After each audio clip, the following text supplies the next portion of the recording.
أما بعد، أيها الأحبة الكرام، الله سبحانه وتعالى جعل مقصد آياتنا أن نعرف الحلال ونعرف الحرام، فتنجينا ومحتاجين أن نفقه القرآن والسنة. لأجل ذلك الله سبحانه وتعالى جعل فوز الدنيا وكرامة الآخرة في تعليم كتابه، كما قال سبحانه وتعالى: والذين أولوا العلم درجات وخشية الله لا تتحصل إلا بالعلم، كما قال سبحانه وتعالى: أعلى وأكرم هذا كلام الله أفضل وأتم. الله سبحانه وتعالى أرسله لهداية الناس بنفسه، كما قال سبحانه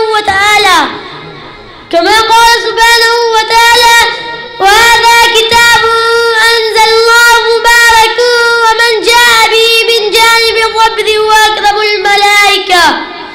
الله سبحانه وتعالى نزل بروح العريف، وشهر أنزل فيه القرآن الكريم، وشهر مبارك كما قال سبحانه وتعالى: شهر رمضان الذي أنزل فيه القرآن هدى للناس وبينات من الهدى والفرقان. الله سبحانه وتعالى ثم نزل على من هو أكرم وأعز الناس، يعني سيدنا محمد صلى الله عليه وآله وسلم. وآيات الصحابة عبارة من كتاب الله، إن الله يرفع بهذا الكتاب أقواما ويضع به آخرين، يعني الرفع والعزة فقط للقارئ والحافظ، بل عزة والديهما في تعليم كتابه، كما قال سبحانه وتعالى: وهذا كتاب أنزل الله مبارك ومن جاء به من جانب الرب.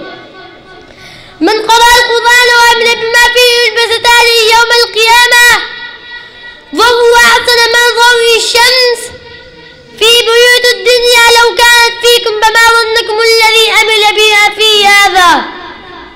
وعبد الله بن عمر رضي الله تعالى عنه قال: قال رسول الله صلى الله عليه وآله وسلم: في بيوت الدنيا لو كانت فيكم، فما ظنكم الذي عمل بما في هذا.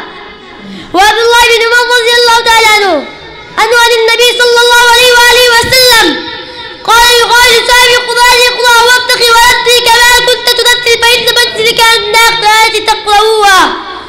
ولكن لازم لصاحب القرآن أن يمنع السنة من التدريج الجزرية، كما سوى في القرآن الكريم: حديثه عن نيتي، كما قال وكيل بن جرير رحمة الله عليه الإمام الشافعي: شكوت